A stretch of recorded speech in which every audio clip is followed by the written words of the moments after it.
Yo, today's encouragement is set the standard. Set the standard. I'm sure I've talked about this before, but it's on my mind. If you're part of the Monday Minutes newsletter, the writing this week is connected to this as well. So this is what is top of mind. So this is where my encouragement is. Set the standard.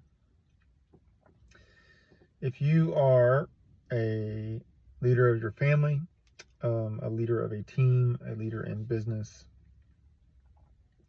I find it incredibly important that we set standards for things that are important or things that happen regularly and we want them to go a certain way.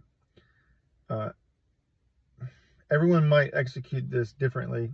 I'm not necessarily advocating for over the top dictatorial set the bar high on like small tasks. But if there are things that are happening frequently, like tasks that happen on a regular basis, and you want them to go a certain way, again, I'm not necessarily arguing for like white glove, high end, like best of the best when we do A, B, and C. But if there is a way that that works best, or you want it to go, or that reflects your values the best, teaches the lesson, whatever it is, if there is a way that you want it to go, then you must set that standard. If we do not do that, if we don't set the standard, then we leave ourselves and our team and our company and our employees open to the whims of our emotion, or which employee is on the clock at that particular time, or how our teammate feels. And those things still may come into play, but you don't have anything to refer to other than like, I don't want it that way. If you have a standard, then there's an expectation of how this thing is going to get done, and how this action is going to be carried out, what behavior will be displayed. And then you can address and correct and encourage and remind and celebrate to the standard. We did the thing we agreed to do in the manner in which we agreed to do it, consistently and well, and yay for us because of that.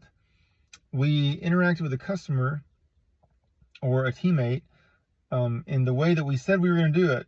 That is awesome. Or, hey, we did not do this particular task in the way that we agreed that we would do it. We did not hold the standard. The correction is to point to the standard. Absent that, our leadership is also can be left to the whims of our emotion or how we feel, or at least can come across that way. I'm angry at what you did, and therefore here's sort of my retaliation or my response. There's room for that, I believe, for sure, but as much as possible, it all points back to the standard. So again, this might sound Pollyanna or like a woo-woo, and that's not the intent. As much as possible, it's like, I don't have to be angry at you. I'm upholding a standard, the standard that we agreed on, or that I set. And at some point it may be, actually, I am upset at you because you have not upheld the standard continuously. If I'm rambling, I'm sorry.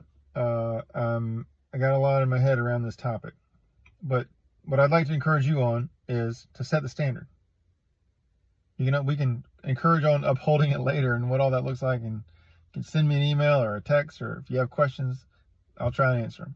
But today's encouragement is to just set the standard. Quit leaving. If there's things you want done a certain way, set them that way. Explain them that way. Teach them. This is the way that we're going to do things. Set the standard. As always, I'm pulling for you. Look forward to talking to you next time.